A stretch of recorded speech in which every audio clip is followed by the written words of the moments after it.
Oh, America. I wish I could tell you that this was still America.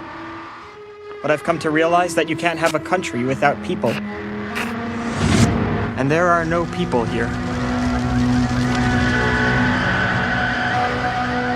No, my friends. This is now the United States of Zombieland. And why am I alive when everyone around me has turned to meat? It's because of my list of rules. Rule number 1 for surviving Zombieland: cardio. Which leads me to my second rule, the double tap. In those moments when you're not sure the undead are really dead, don't get all stingy with your bullets. I mean, one more clean shot to the head. Rule number 3, beware of bathrooms. Which leads to rule number 4. Pretty basic. Fasten your seatbelts. It's gonna be a bumpy ride. Hello, and welcome to Batman Universe Specials podcast feed, DCeased Cast Part 2. This is Ian. This is Steph. And this is Theo. And today we're bringing you the second half of the first DCeased miniseries. We're going to do our normal summary of the last 3 issues. Then we're going to run into some discussion questions and wrap up with my bad take of the episode. Feel free to leave us comments on Twitter at TBU_comics or on our Discord in the TBU Specials channel. So without any further ado, DCeased, Issue 4. Amanda Waller orders the Atom to investigate an infected, but he is himself infected and infects Captain Atom, who then attacks the world with the might of atomic fire. Superman regroups with his group at the planet, then heads back out with Dinah, finding Barry and Wallace, 2 of the Flashes, who had been hiding from the plague after Batman warned them. Ivy saves Harley from an infected Bat family women. So that would be Catwoman, Batgirl, Batwoman, and Huntress. Superman and Dinah return to the planet just as an infected Giganta attacks. They take her down, and Cyborg arrives to destroy Giganta and deliver more information. Alfred also arrives in the Batplane, giving Damian Bruce's Batsuit and last message. Cyborg tells them they all must flee, and Hawkwoman tumbles in with Wonder Woman with the news of Captain Atom's infection. Superman and Wonder Woman fight Captain Atom, and he explodes so violently that Washington, D.C., Baltimore, and Metropolis are all consumed. Issue 5. Dinah saves Batman's group with the ring, and Luthor joins the party. The team takes days to destroy the internet on land and in space. Wonder Woman opens up the mascara for refugees, while Damian Batman, Arrow, and Dinah Lantern seek help from Poison Ivy, who's formed a protective forest in Gotham. And the delegation, alongside Harley, persuade Ivy to open up her land as well. Luthor plans an arc to save 7 million people from Earth, though he earns a well-deserved punch from Lois. The heroes bring as many survivors as possible, but after a few weeks, an infected Martian Manhunter attacks, infecting Barry. Superman flies through Barry to kill him, but the collision infects him as well. Wallace gives Clark some extra time with his family. Then Superman flies away, but not fast enough. Issue 6. Superman returns to Earth, infected, destroying hope.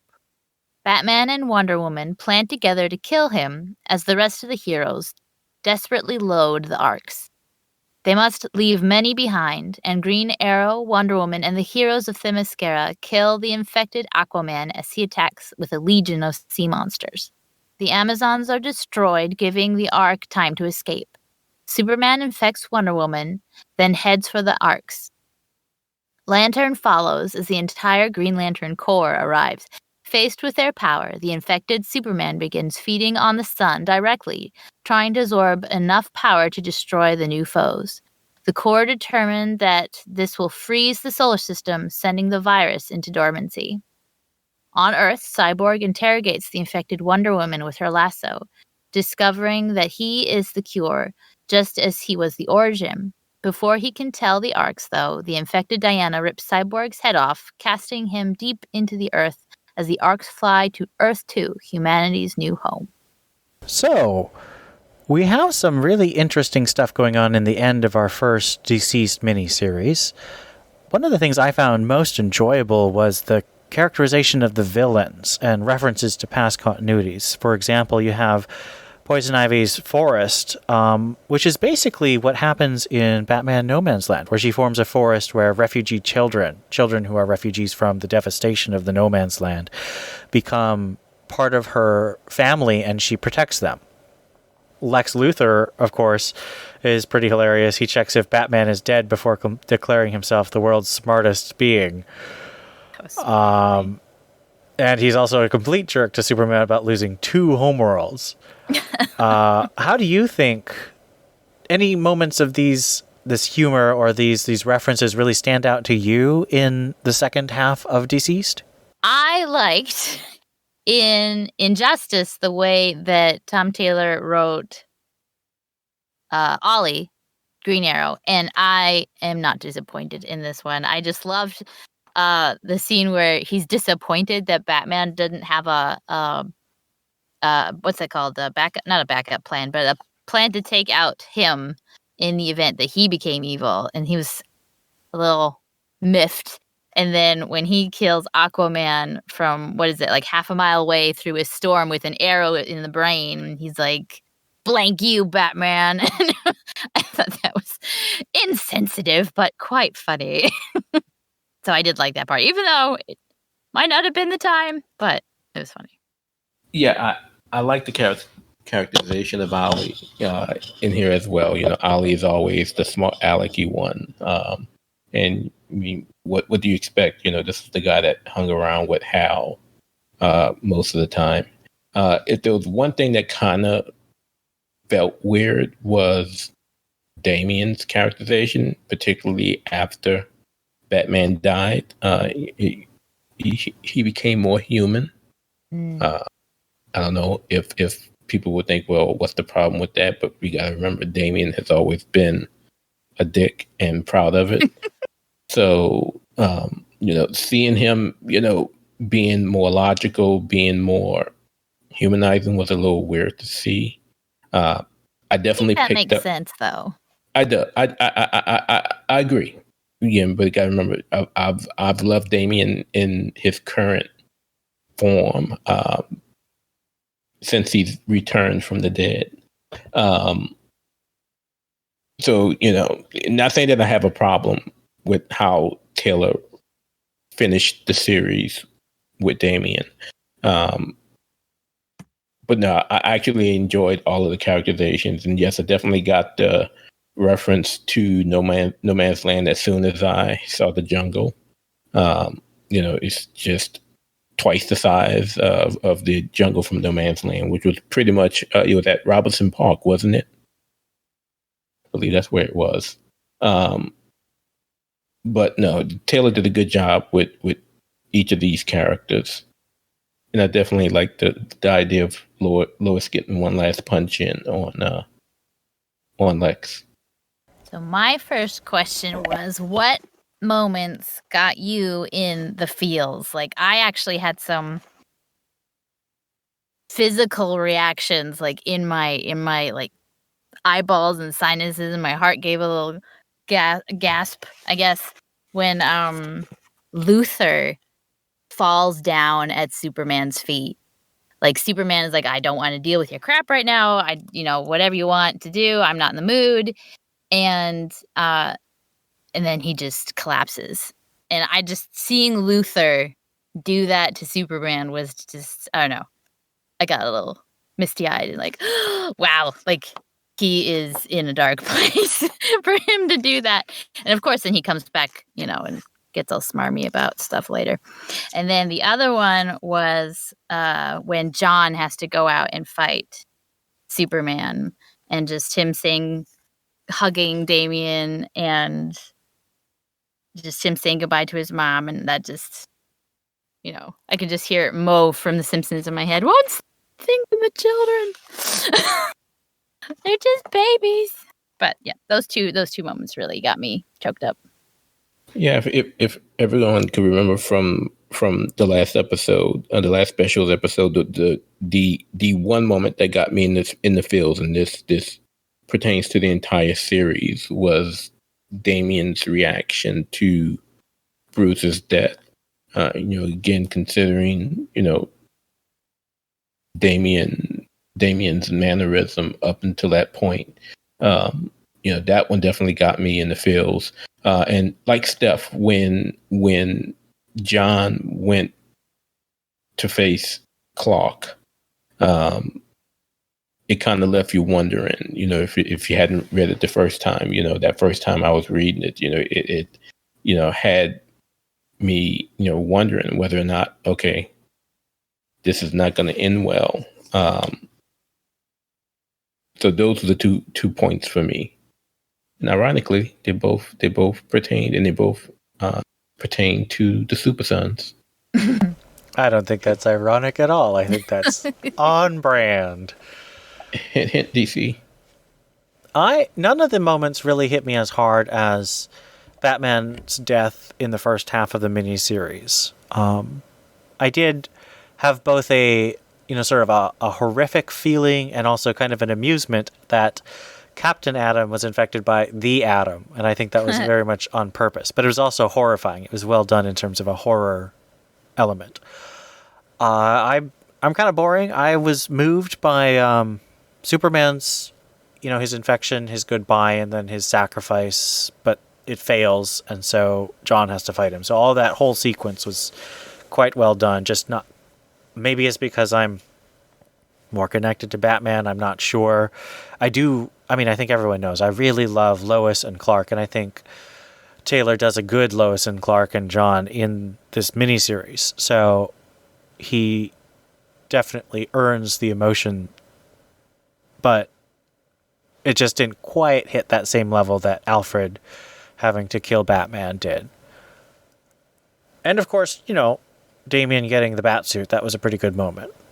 My second question is, we have multiple artists on this finale issue because it's extra sized. How do you feel about the changing of art? It's not too jarring, but it is a little disappointing to me that we have a miniseries, just 6 issues. They could have maybe pushed back release by a month and given Trevor Harsing the time to finish a full issue. Or do you think that the different artists was necessary? What was your take on the multiple artists in the finale? Honestly, didn't even really notice.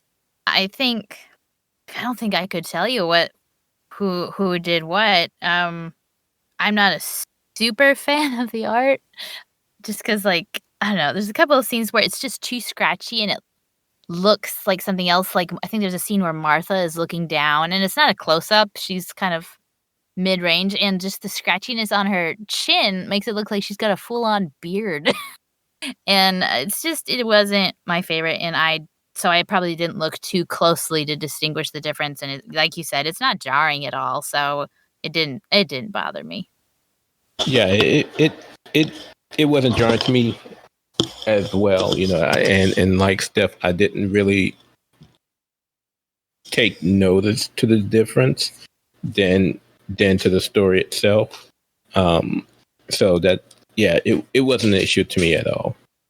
Well, that's a good thing that it definitely didn't affect most fans' views. And I think that's probably why DC does it. And I think, as a side note, that's why DC's going to continue with their double shipping schedule, because it's been clear to them that most fans aren't holding out for art by one artist. Even though I think most fans would think it's nice, it's not quite as essential to most fans collecting as it used to be. And that's especially the case if the artists share similar styles. If they share similar styles of drawing, you're not going to notice it, and most fans won't say anything. Now, if you get Jorge Jimenez and Riley Rossmo to do one issue together, you'll definitely be jarred by the two different styles. But you're going to make me go back and look through the issue again to try to pick out the different pages. Well, I think actually the credits show the different pages. Yeah. So you can just look through it with that knowledge. I would say that sometimes such jarring effects are going to be intentional. So right now we've got Strange Adventures going on, and that has 2 different artists on each issue. And they're showing sort of a constructed reality versus a more quote-unquote real reality. And so I think that different artists can be used for very deliberate effect, but that's not usually the case. Or if you have those time leaps, or Yeah, like Greg Rucka's Wonder Woman run, where he had Liam Sharp in the present and Nicholas Scott and Bilquis Evely in the past. So my second question, well, first is a little comment. We do finally find out for sure who is narrating, and it is Lois. I can't find it now, but there's some scene where she says, like, talking about John as her son, and so it's like, yeah, so it's definitely Lois, because we had talked about that last time. My question is, where are they going? Like, literally Earth 2, like Earth Universe 2? How are they universe jumping? Or are they going to another planet that sustains life? How close is it? Or do they have means of getting there quickly if it's light years away? Where are they going? it was, if I can remember, and I'm gonna go through the issue while Ian is talking about. I'm pretty sure that it was a planet that the Corps identified that was safe for them, but I can't remember. So I'm about to go back and Because the start Corps looking. doesn't show up to the very end, and I did go by it a little fast, but I didn't quite catch that. See, they say they're quarantining Earth, but as we know, quarantine doesn't fix issues.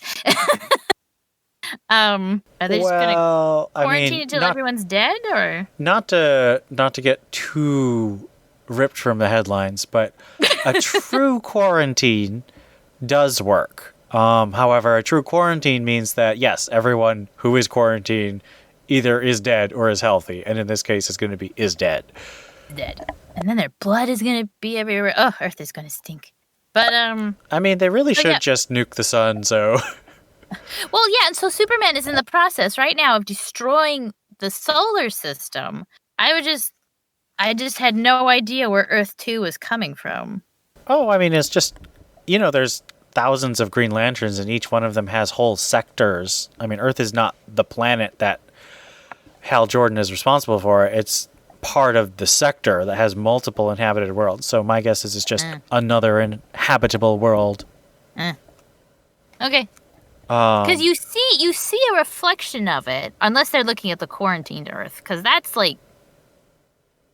looks like the Strait of Gibraltar in Europe. I guess I don't see Italy.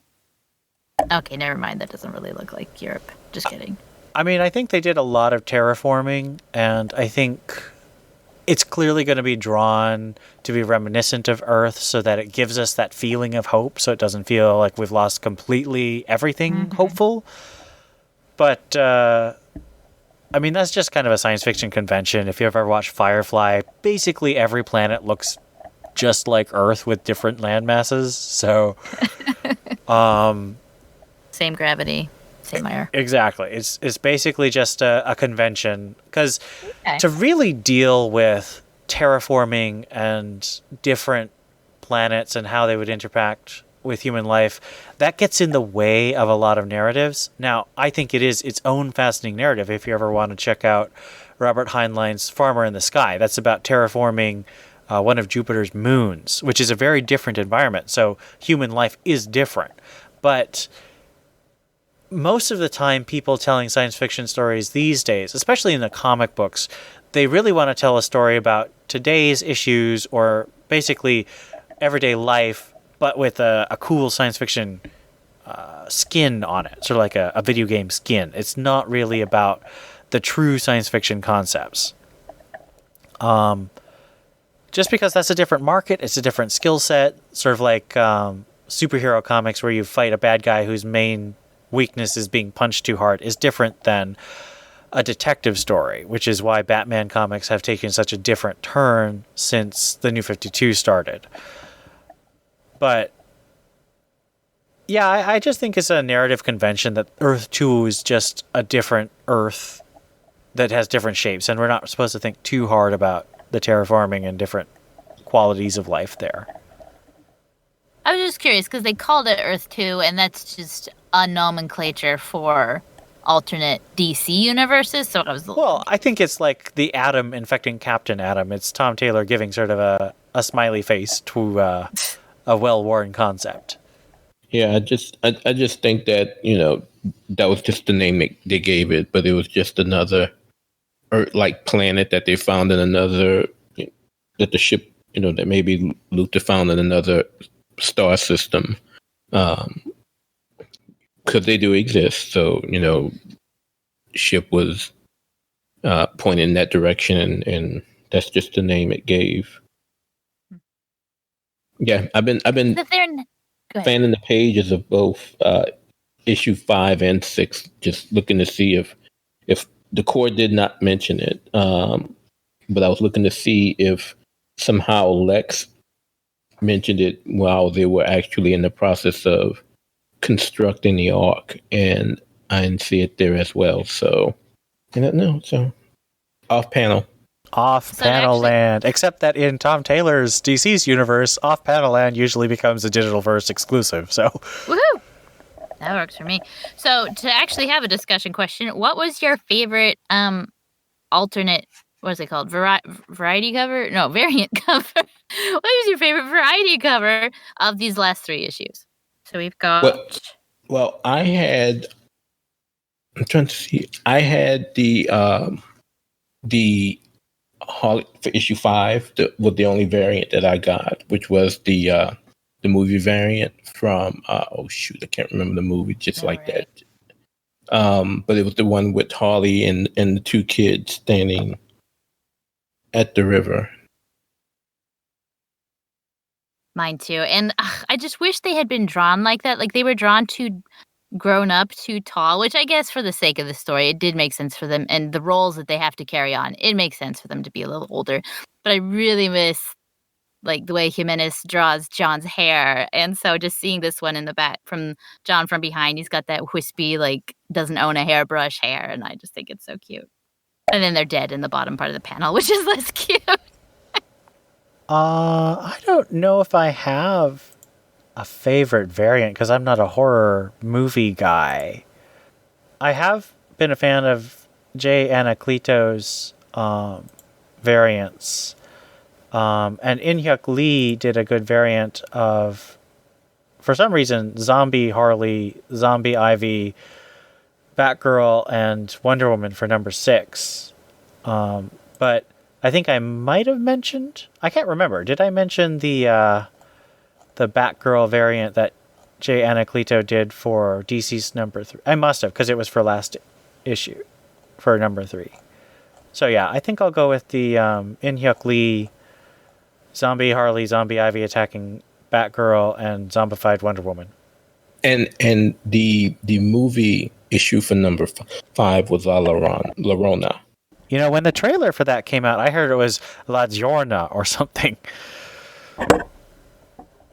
I'll take your word for it. But yeah, that Harley with the 2, the Super Sons holding her hand, very striking. I mean, that movie cover, that movie poster was a striking one, and so the art obviously is pretty striking too. Yeah, not sure why Harley was the one they selected to be the hand holders, but... Well, I mean, let's think about this logically. Harley Quinn is the 4th highest selling comic character that DC owns. Quite possibly 3rd, since Wonder Woman often doesn't sell that well. So that's why.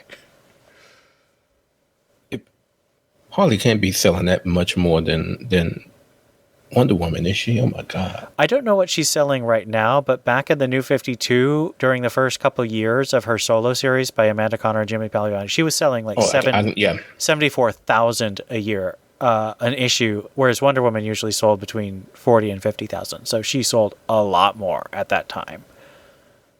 And no disrespect to Humphreys, but Palmiotti and Amanda Conner, that run was really good. It wasn't really my taste, but it certainly had a more distinct identity than Humphrey's. Humphrey's is much more my taste, but it's much more conventional, I would say. But we're a little off topic here. Let's get to Ian's bad take of the episode. So today, my bad take is this story is relying on continuity characterizations and relationships in an Elseworld. It's cheating. It's relying on your affection for these characters and their relationships in the main continuity. Not cheating at all. In my mind, there are two types of Elseworlds. There is like a parallel universe where things may be slightly different or completely different or in a different time. Like Gotham by Gaslight is a parallel universe. It has nothing to do with ours. There's nothing. It takes place in a different time. Technology is cyberpunk for some reason. Batman's in England. Where is he? I don't know. Anyway, doesn't matter. This one it's more of a tee off. A why off? A tee off. Anyway, it starts in our universe, but then we ask a question in our universe if zombies infected the earth. If I don't know, I can't think of another question off the top of my head. But if just something was different all of a sudden, what would happen? And I think that's a very fair question because then you don't have to, one, spend the time setting the scene and introducing all the characters and taking the time for exposition, which I hate, unless you do it cleverly, which I've seen before. And like you said, I think it's totally fair to already be attached to these characters and just be able to hit the ground running with a story instead of wasting time setting things up. So I think it's fair, and I think it's completely valid for an Elseworld story. Most definitely, because again, in the Elseworld universe, everything's on the table, and that includes, continuity. Just like with Injustice, everything seems to be sort of in place until one event turns everything on its head. Yes. So what? Yeah. That's the way I feel. Yeah, it relies on continuity. Yep. I'm okay with that.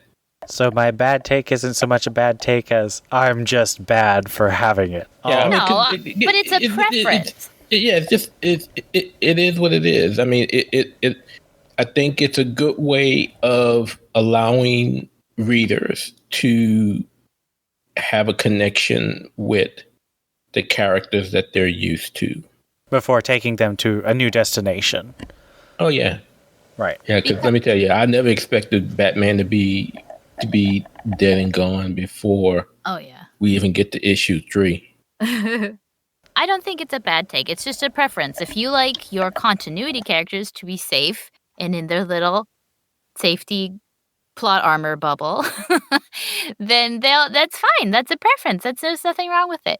If you like your Elseworlds to be completely different from anything you have ever known, like White Knight, where you literally have to kind of be introduced to, okay, so I kind of know them, but how are they different in this universe? That's fine. There's nothing wrong with like disliking this and having a bad take on it because of it. But also understand that not everyone thinks. Well, obviously not everyone thinks this way because DCeased sold enormous quantities. And good for it. I'm glad that a lot of people had a good time with this series. So we've come to the end of our DCeased cast part 2. Next month, we're going to delve into DCeased A Good Day to Die and DCeased Unkillables. If you have any questions, again, please leave us a comment on at TBU_comics or on the Discord in the channel TBU Specials for the podcasts. In the meantime, I've been Ian. This is Steph. And this is Theo. And thanks for listening to DCeased.